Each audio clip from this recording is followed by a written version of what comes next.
Assalamualaikum warahmatullahi wabarakatuh.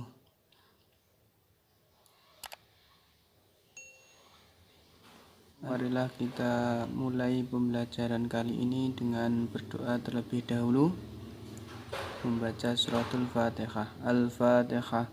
A'udzubillahi minasyaitonirrajim. Bismillahirrahmanirrahim. Alhamdulillahirabbil alamin. Ar-Rahmanir-Rahim. Maliki yaumiddin. Iyyaka na'budu wa iyyaka nasta'in. Ihdinas siratal mustaqim. Shiratal ladzina an'amta 'alaihim ghairil maghdubi 'alaihim waladdallin. Amin. Untuk kali ini kita akan mempelajari tentang mutobaqoh. Tapi sebelum kita memasuki materi, marilah kita baca bersama-sama tasrif al-babu al-awwal. Saya beri contoh dan juga nadanya. Langsung saja. Bismillahirrahmanirrahim.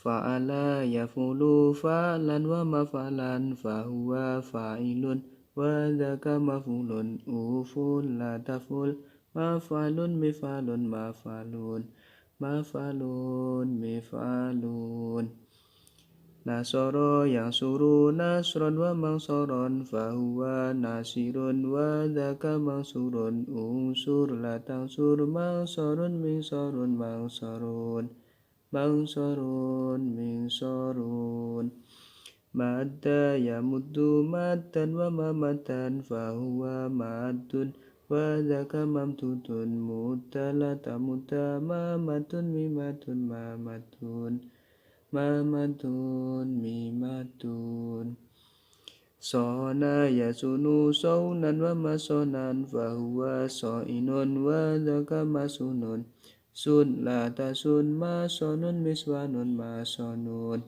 masonun miswanun ghaza yaghzu ghazwan wa maghzan fahuwa ghazin wa dzaka maghzuun uzu la taghzu maghzan mizan maghzan maghzan mizan amala ya'mulu amalan wa ma'malan fahuwa amilun wa dzaka ma'mulun umul la ta'mul ma'malun mi'malun ma'malun ma'malun mi'malun. Ya, seperti itu cara membacanya, atau jika kalian menginginkan membaca dengan nada seperti itu tadi.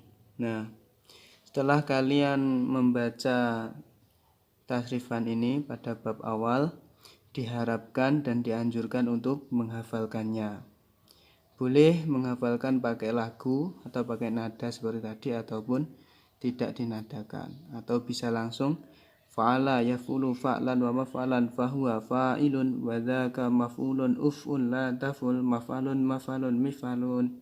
Silahkan dibaca seperti itu juga boleh. Selanjutnya saya akan menerangkan tentang istilah ilmu shorof yang keempat, yaitu mutobaqoh. Kita baca dulu pengertiannya. Mutobaqoh adalah kalimat yang terdapat pada kitab tasrifan atau kitab al-amsilah at-tasrifiyah yang berfungsi sebagai tempat untuk menunjukkan kalimat lain yang sama di dalam sigot, bina, wazan, dan wakeknya agar bisa diketahui tasrifannya. Ini pengertian dari mutobaqoh. Ya, di sini ada istilah sigot sudah kita pelajari kemarin. Kemudian bina ini belum kita pelajari. Insya Allah setelah mutobaqoh ini kita pelajari bina. Kemudian wazan juga sudah kita pelajari kemarin, dan wakek ini belum kita pelajari. Ini untuk kelas 2 ini. Yang penting kita tahu artinya dulu. Misalnya yaitu lafadz dakhala yadkhulu. Lafadz dakhala yadkhulu ini tidak terdapat pada kitab tasrifan atau kitab al-amsilah tasrifiyah. Namun ini bisa kita ketahui tasrifannya yaitu kita samakan dengan lafadz nasoro yang suruh pada bab 1. Nasoro yang suruh itu sebagai tempat untuk menunjukkan kalimat lain di dalam tasrifannya. Jadi nanti ketika kalian menemui lafadz dakhala yadkhulu, maka tasrifannya itu seperti lafadz nasoro yang suruh. Nah, nasoro yang suruh ini adalah mutobakoh, yaitu tempat untuk menunjukkan kalimat lain.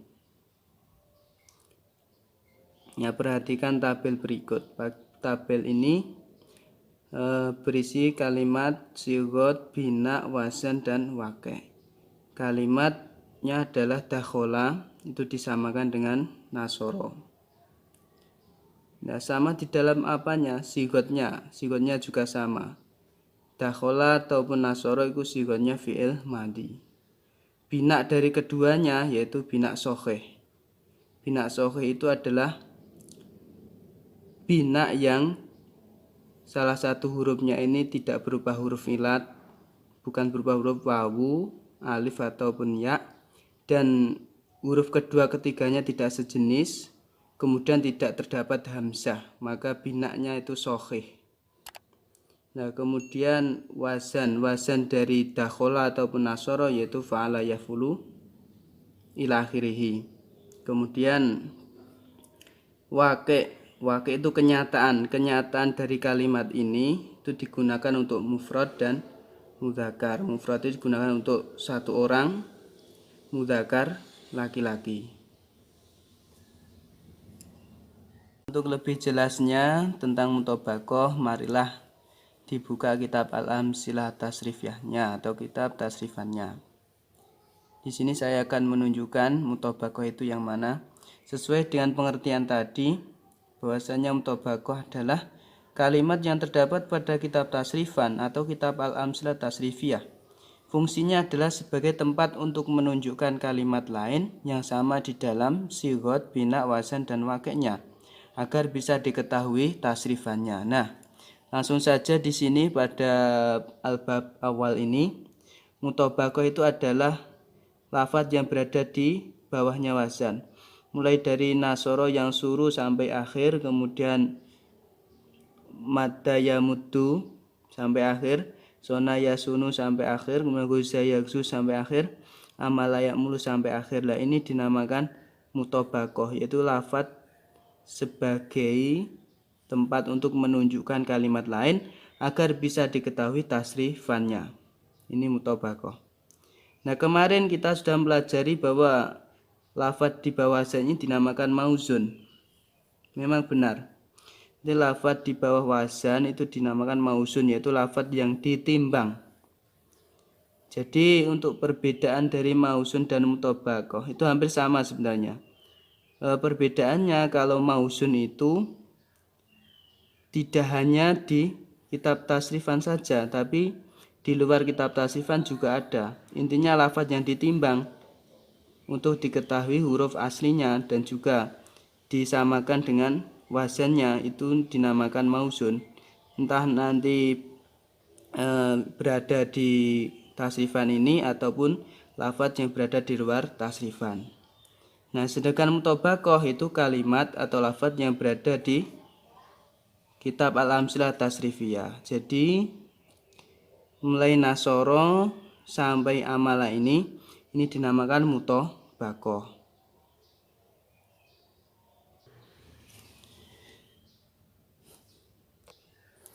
Mungkin itu saja yang dapat kita pelajari kali ini. Apabila belum paham bisa ditanyakan. Marilah kita akhiri dengan membaca hamdalah. Alhamdulillahirabbil alamin. Ada kurang lebihnya mohon maaf. Assalamualaikum warahmatullahi wabarakatuh.